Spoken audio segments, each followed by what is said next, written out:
ST बसच्या धडकेने एका चिमुकल्याचा गेला जीव।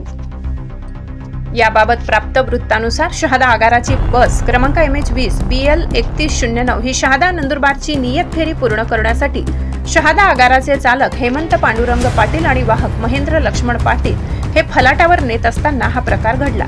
बस मागे घेऊन लावत असताना रुद्र मोरेला चौकशी खिडकीच्या बाजूला असलेल्या सिमेंटच्या खांबाला बसने जबरदस्त धडक दिली। खांब आणि बसचा पाठीमागचा भाग यामध्ये लहानगा रुद्र दाबला गेल्याने त्याचा जागीच मृत्यू झालाय। धडक इतकी जबरदस्त होती की सिमेंटच्या खांबाचा मोठा भाग उखडून पडला। अपघाताचे वृत्त कळताच आगार आणि परिसरात गर्दी उसळली। काल बाजाराचा दिवस असल्याने एकच गोंधळ उडाला।